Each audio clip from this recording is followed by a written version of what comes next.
Hello, I'm Anastasia Schaadhardt, and I will be presenting the paper Laughing So I Don't Cry, How TikTok Users Employ Humor and Compassion to Connect Around Psychiatric Hospitalization.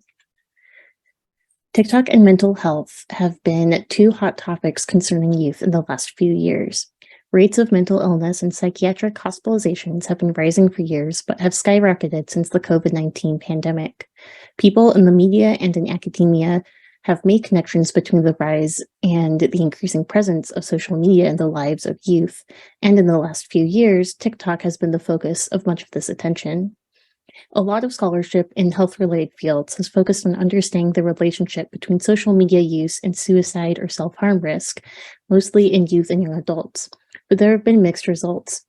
In HCI, there has been a boom in research on these intersections that involve detecting mental illness with machine learning, examining pro-eating disorder or self-harm online communities, as well as characterizing the benefits and social support people with mental illnesses can get from social media.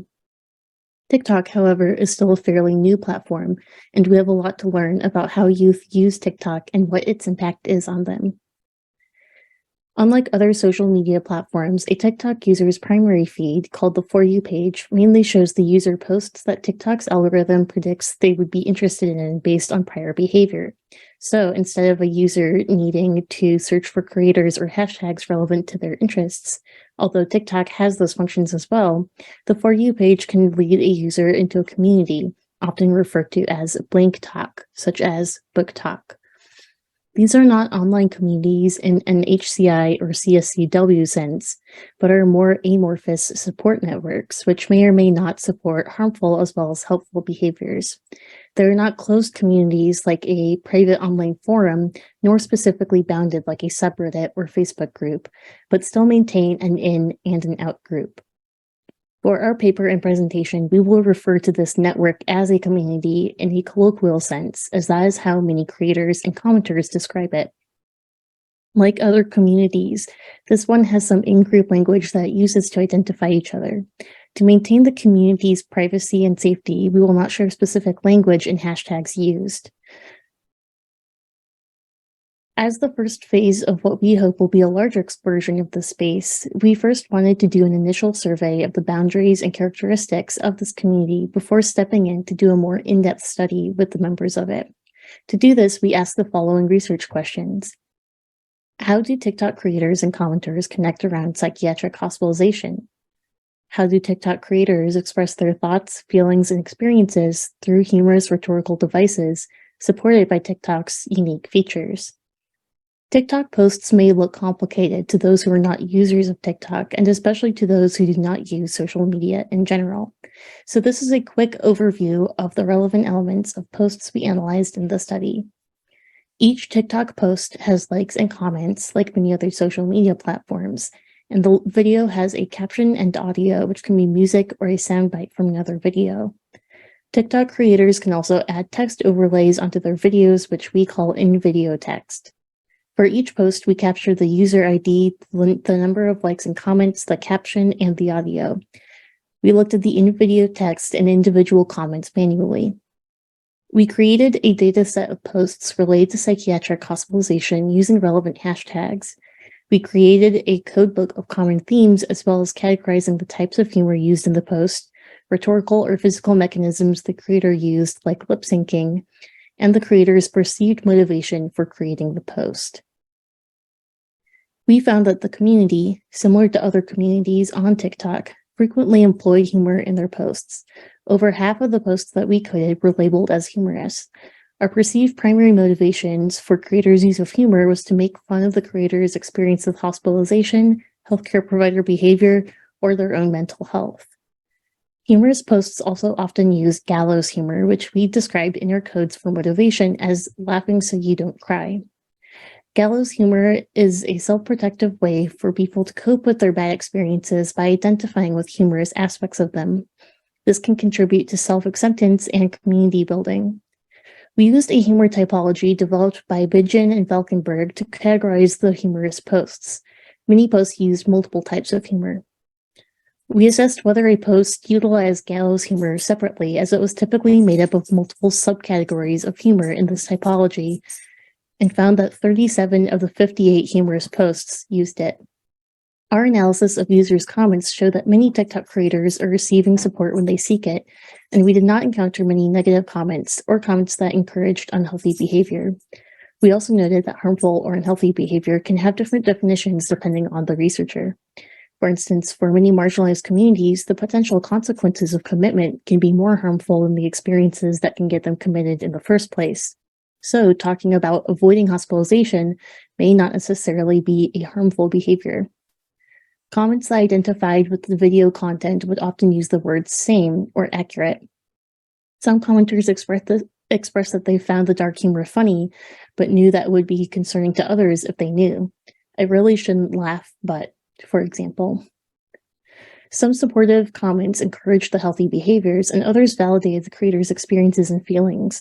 Examples of these include, "I'm sorry you relapsed, but remember that doesn't mean recovery isn't possible," and, in all caps, "You will not be offing yourself on my watch." We did not see many comments that encouraged unhealthy behavior, like encouraging someone to harm themselves or other people. One commenter said, in the context of discussing coping mechanisms with their therapist, "I said listen to music. That's a lie. I actually just cut myself," with a laughing emoji. This comment did not seem to indicate that they were hiding behavior because they were concerned about the effects of hospitalization, but rather that they were gleeful that they lied to their therapist so they could continue harming themselves.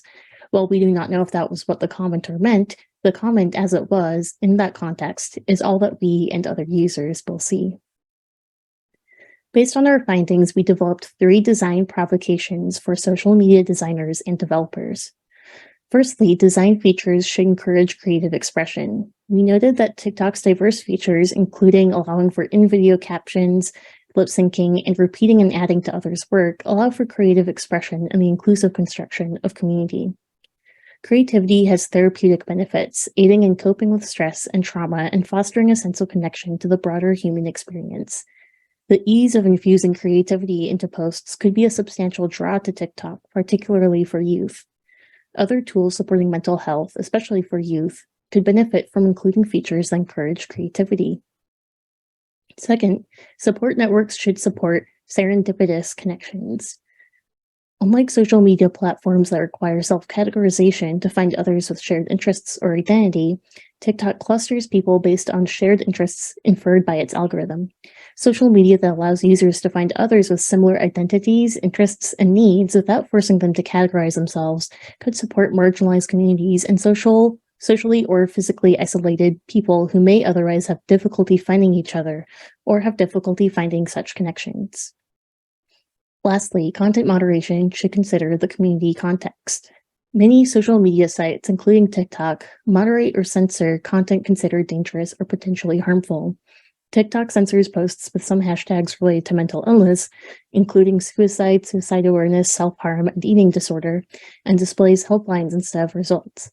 Other hashtags are censored without explanation or providing an intervention, such as hashtag depression, and some common antidepressant brand names. This censorship tends to discriminate against marginalized communities talking about their own experience, pushing creators and commenters to use in-group terms and euphemisms to bypass censorship. Top-down outsider moderation will inevitably fail, as the highly contextual nature of any community means a simplified approach to content moderation often causes harm. Allowing people in these communities to help create moderation guidelines and algorithms will result in much more effective moderation. Many people creatively express themselves and reach out to others in their community for support concerning serious mental health challenges on TikTok, particularly vulnerable youth. It is appropriate then to ask, who should be defining what content is harmful? How do we balance supporting the need for positive connections against the potential for harm? We found that creators and commenters build community by sharing their experiences, celebrating recoveries, identifying with others, and giving and receiving peer support. Community members tended to use gallows humor and satire to connect with each other and cope with serious and stressful circumstances like mental distress, crises, and hospitalization.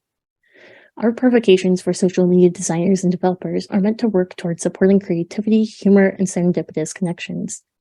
Designers need to collaborate with mental health communities like the one we've characterized to value and support the sharing of their expertise that comes from lived experience, allowing people in these communities to survive and flourish. Thank you.